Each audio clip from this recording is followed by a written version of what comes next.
I must do what pleases him. Yeah. Understand? Yeah. That's where when we say, oh, the president appoint the chief justice, appoint this person, appoint that person.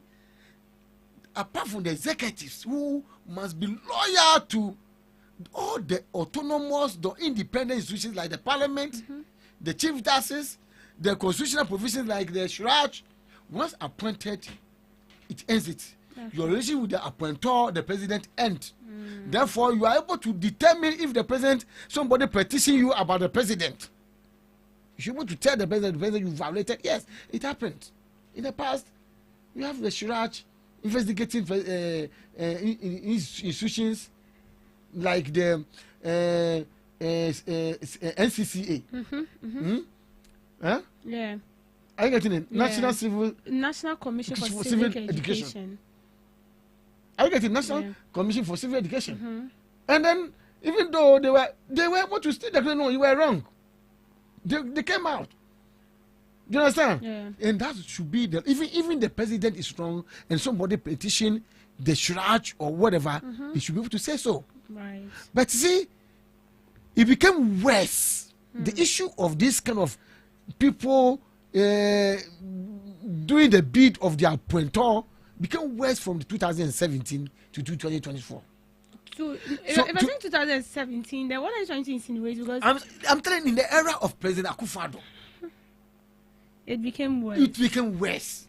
It became so endemic to the extent that it permeates even through the law court. Okay. To the extent that people, the whole nation, begin to give them a term, unanimous FC. Even the matter before it arrives in court, you know what the minds and the determination will be. It should not be so. Okay. It means that the people feel that the bid of the president at that point must what carry the day. And when it happens like that, people lose interest and desire in the system. Okay. And so, only opinion and some independent MPP on how to find some court. Because once the person is an MPP, what will be the justification that the law will act fairly in my favor? Yeah. So this is the situation. Okay. But that should not be so. You should be able to have the confidence that, look, even the president, you should be able to bring a case against the president in court.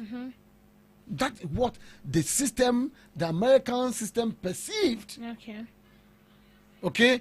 And the democracy to work. That even if the president that appoint the head of judiciary goes wrong, you should be able to take him to that court for the court to tell, indeed, if the president is wrong, to tell the president, you are wrong. Okay. But then, when it comes to Africa here, and that's why people say democracy is not meant for people of Africa. Because our thinking and our hearts, the moral grounds, the morality of African man is different from that of white man. See, that's why when you are going to American embassy for a visa, the mere fact that you lie, they can even withdraw or refuse to give you visa. For them, lying is a deeper offense. Yeah. But Ghana, we try to talk about visa. It's normal. It's normal. But for them, when you lie, it speaks volumes about the moral grounds of the individual. Do you understand? Yeah. So that way of life, we went for democracy without thinking of the way we were created and how we were thinking. That's why a lot of people think that. But when you look at the effect of the other system of governance, like military rule, autocratic, and those things too, it has so much effect. The effect is too grievous. Yeah. So you have no alternative to accept that democracy is the way to go, even though it also have its kind of challenges as we are pointing out this morning. Okay. Do you understand? Yeah. So this is how it is. Okay. This is becoming so interesting right here, but then I think we will need to know more about the law and justice system. In fact, I've learned a lot today. Oh yeah. And I know you've also learned a lot. Yes. But I'm sure we'll find a time Every where time to do we will delve more into justice and the concept of justice. I think it's whether very justice necessary. is justice in itself. Justice. Yeah. Do you have justice in Ghana? the concept of justice. Yeah. Is it justice Is, enough? or is that Or is it it justice justice in on two paper? sense? That's right. Is it a justice on paper, That's right. or is it justice That's we right. see? That's right. So I think we will need to delve more into Yes. this. So we'll find a Yes. day where you come in here. This will be one-on-one, so that we can get more Insight. in-depth insight into Right. into the law. So yes, and you can bring in your comments and your messages as well. So we'll move in. We don't have much time, so we'll have to switch to our next topic for discussion. That has to do with, this is something that is consuming a lot, like almost all the citizens in the country, like here in Accra, and that has to do with our transport system. I remember somewhere last year, getting a vehicle was very, very, very tedious. I wouldn't even go far. Makati here, just Makati Malam here. Early in the morning to get a vehicle is kind of very, very, very difficult. It becomes so worse when it rains. And that is when you see the drivers taking advantage, and they take more than what they're expected to take. So a vehicle heading to Kaswa can take you 20 cities, whether you're alighting at Makati, whether you're alighting at Malam Junction, they take 20 cities. And so I think the Minister for Transport, Bukari Nikwi, said they are bringing in some buses. Later on, we heard that the buses is for the long journey buses to other regions. And then I learned the second tranche of the bus will come somewhere in August, and also the last one somewhere in November. Now, it looks as if with the transport system, it's like they're not paying attention to us. Because sincerely speaking, so I'm feeling the heat. I'm really feeling the heat. Is that the only alternative? Aside we moving by vehicle, don't we have any other alternative where the strategic measure they can bring on board to end this whole thing? Because trust me, we are bre. My dear, you are right. You see, we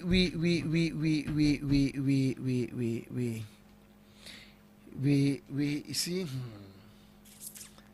it boils down to our political leaders. Just recently, 2024, after 2024, January 2025, then we got to know that the government that left power or lost power have done so much evil in our transport sector.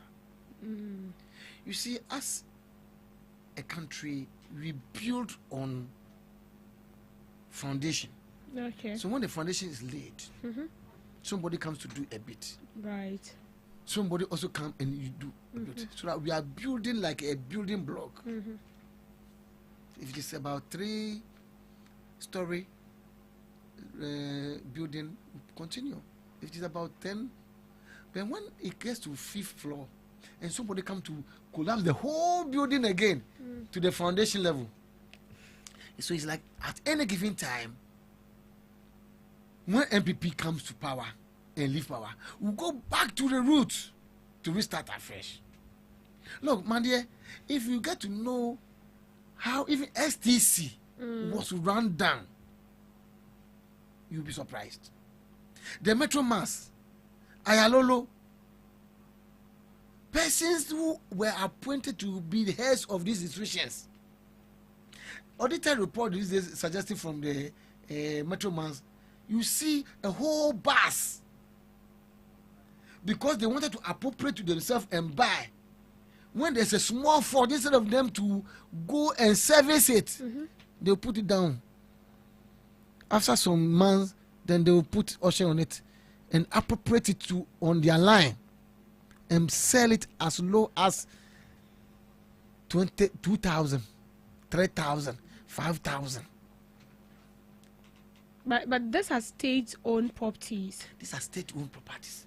But then you see, obsolete vehicles under state property can be declared obsolete at a point for auctioning. Do you understand? Or for even scrapping.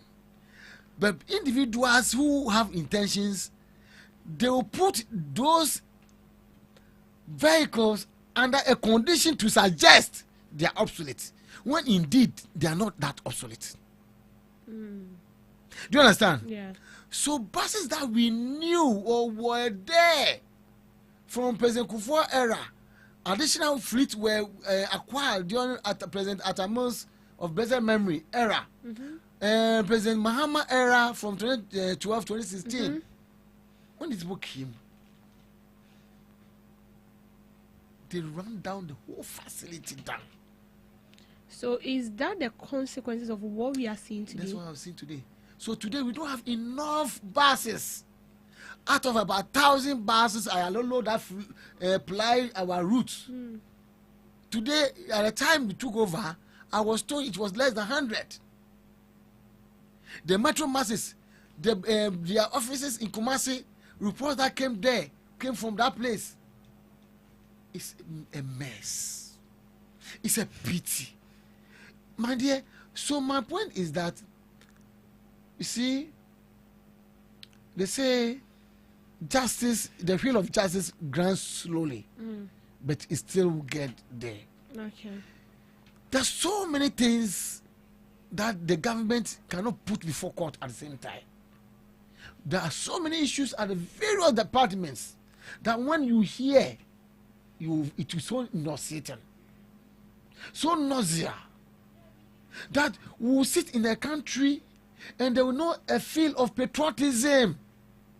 Why do you take political appointment, leadership in certain departments when you have your mindset is just to appropriate some things to your own selves? It's too pathetic, and that's the reason why Ghana. That's the reason why we don't go ahead, we don't move on, we don't progress, we are not progressing. It's because our individual selfish tendencies. It has collapsed us deep down into the pit. So thankfully, there are committee that suggests to addressing the transport system or difficulties that we have today. Okay. The government wanted to intervene in the public sector, where this metro mass and the other electric buses will be brought in. The first hundred that came, my understanding was that it was coming to augment the fleet in some of their major routes during the hours. The peak hours, but then I think along the line, the reports also coming from the outskirts. See, Ghana alone does not Accra. Yeah, you have other regions as other well. Regions from but you see, the issue in Accra here is worse. Maybe because you don't know what is happening in the other. Other sectors. Yes, I understand. Maybe I might not be there, but then I know that there might be challenges there. But when we take the settings of Accra as a whole, when you go to Accra personally, and it's when it's clocked like 2 to 3, you are finished. You know that any bus you are taking, you are paying 30 or 20 cedis. Yeah, they are charged 20 cedis. That is what you pay. Now, my question is, your government is in power, and what other measures are you bringing on board? Because see, I feel like this is getting in a way out of hand. Yeah, I think at a point, national security were deployed to various stations to check this kind of anomaly where they will be taken to some. Almost a sign they are still taking it. And that is why the law must work. The transport system and the police officers must help the government. And the national security must bring this to the attention of the transport minister and the attention of the president, the chief of staff, so that we know that, look, Ghanaians have been such changed, okay? The Ghanaians have been fraud is being perpetrated against Ghanaians. How can I pick a car which is going to Sawam? It tells me it's going to Domi. From Domi, it charges Domi fare. Yeah. Hugely. Yeah. Then from Domi, the same car is not. Yeah, that is exactly what they do. And so, by the time you get to even the usual fare of 10,000, 10 cedis, you pay about 30 cedis. Like the 2 days addition of your transport so money. The ordinary poor person still suffers. So this is what the national security must bring this report consistently to the attention of the authorities for it to be addressed. When you are arrested as a driver, see, in the past, they can put a BNI officer in any of these buses. Okay. for them to get evidence. So at the time, on one bet by the time he gets to the final destination against him, not watch it. The driver and the roommate, you are arrested because he himself, he has evidence that this is what you have corrected. Yeah. There's evidence. He put to court. When they arrest 2-3 people, drivers to court, it become a public knowledge. The rest they will stop. And seriously, sometimes in the morning, the rushing hour, when the buses go to Accra, they don't return early, and so the other one, the few passengers around the bus stops, becomes a difficulty. It becomes a problem. Are you getting it? It takes time for them to also get another bus or private transport bus to take them to their destination. I think so. The government must put more buses in the system. Government must procure more buses to augment, so that during the rushing hour, at least one bus can take a whole number of passengers, unlike the private ones. Are you getting it? So I believe that yes, it cannot be done at once. Government is trying to make sure that by the end of this year, at least 50% of the transport shortages or vehicle transported during the rushing hours will be minimized. But then because of money, you see, we're all saying this because of money. That's why sometimes it pains some of us. See, we are all in these difficulties because of one person selfish interest to siphon Ghana's money that could be used to address all these things. Look at the effect of what do you call it? Dollar to CD ratio. The exchange rates. Look at the issue of DDP, the domestic debt exchange program, because we collected money that we owe our foreign partners. They are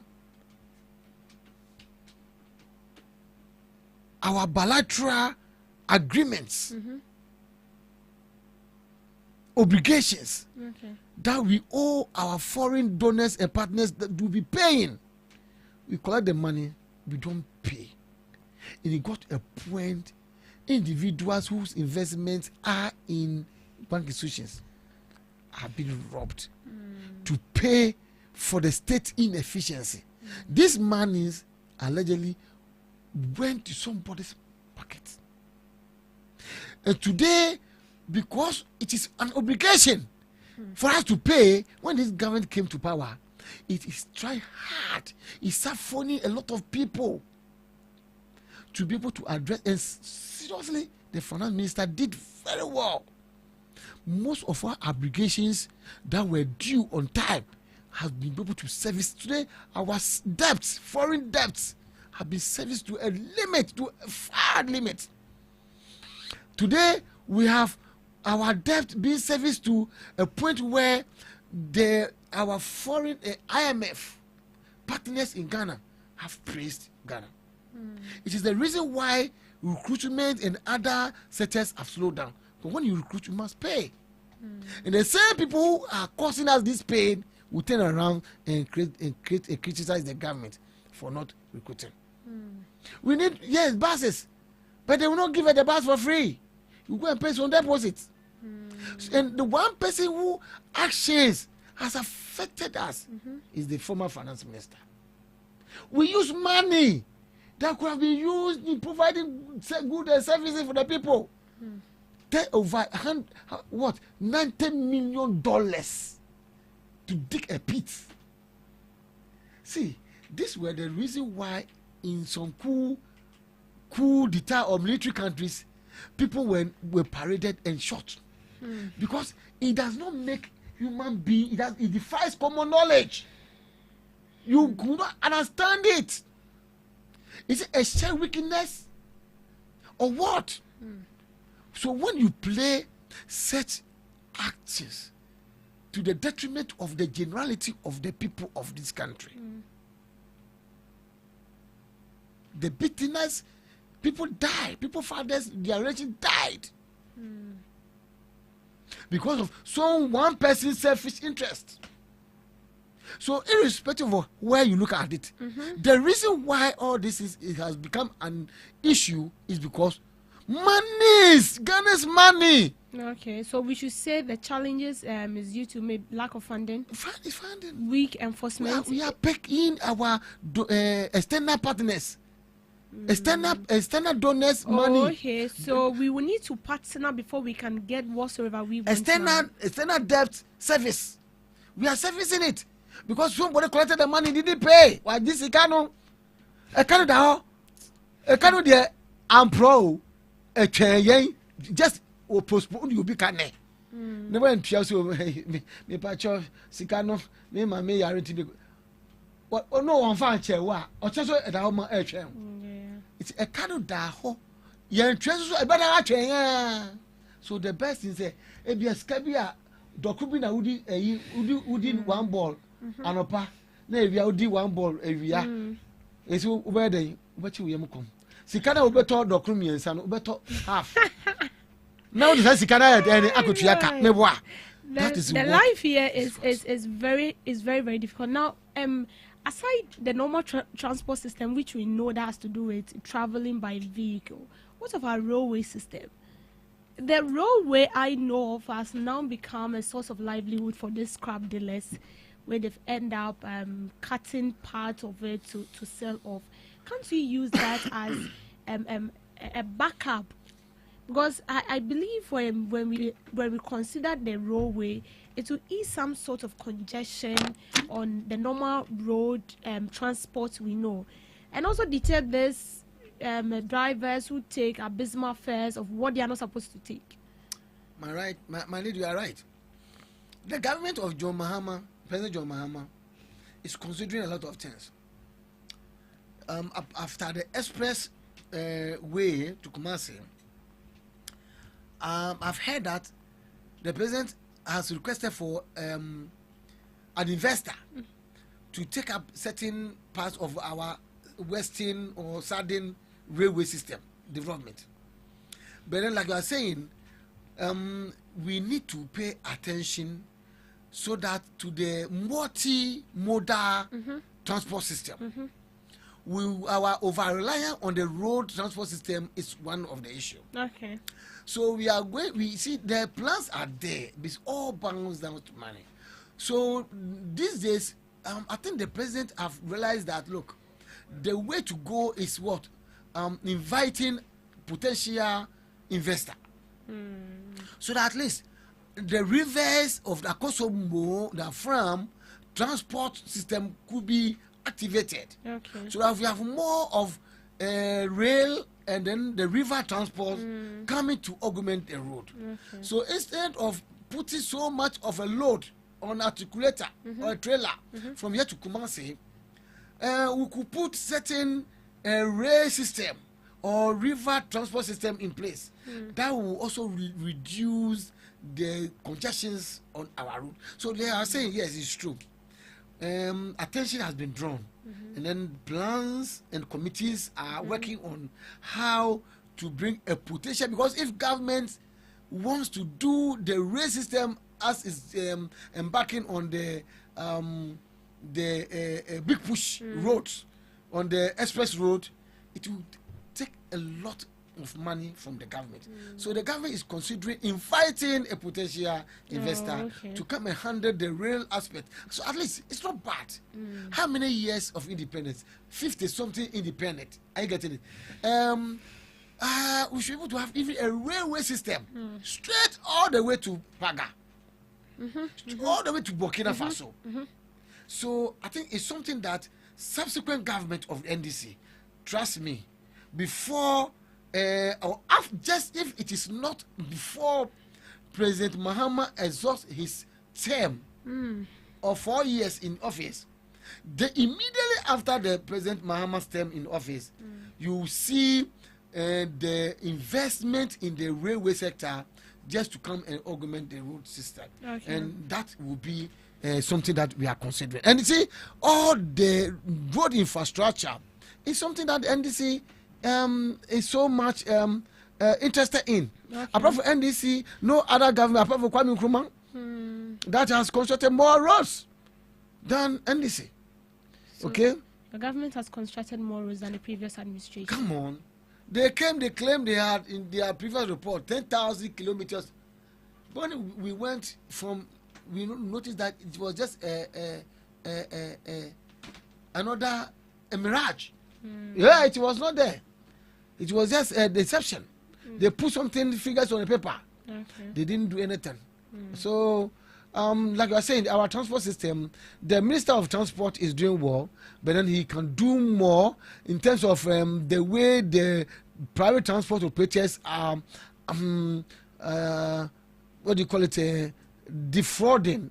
Okay, they are maltreating the passengers, charging more than they're supposed to. So I think there's more that needs to be done. Okay, they have to set up the military, what do you call it, the private, what do you call it, GPRHU officers, the BNI, the national security, to help reduce this situation. Okay, when they are being arrested, one or two people, I think they will come to stop. Okay, so we should trust your government. Oh yeah, they will. All right, please your final words. Yeah. Then. My lady, thank you so much for this morning segment. I'm so grateful for the analysis so far. But then I want to extend my greetings to my overall boss, Sami Jemfi, my future president, of course. He is the future president of this Republic of Ghana, Sami Jemfi. In the history of Ghana, in the history of the NDC, a communication officer of a certain pedigree. We all look up to him. He's a brother. He's a comrade. He has so empathy, sympathy, and love for all his communicators. Sami Jemfi is a superman. Wherever, any day, it's unfortunately today, but in future, whatever duty call upon him, even to lead this country as a president of the Republic of Ghana, some of us will give him our maximum support. He's a very good guy. This morning, my regards to you, wherever you are. Then also, I will greet Perry, his PA. Perry, this morning, wherever you are, this is your brother Kevin calling on you. Perry, my issue is still hanging around my neck. I beg you. Perry, if you hear me, I'm begging you this morning, can you attend to the issue of my request before you? I'm so grateful for my listeners this morning. All right, sure. And that's how we end it on the second segment of the breakfast show on GhanaTalks Radio. You heard from the NDC National Communication Team member, Kelvin Abraham Wayotete. Unfortunately, we didn't have the MPP representative in person of Benjamin Otri Bexon joining us right here in the studio. But then I'm sure subsequent days he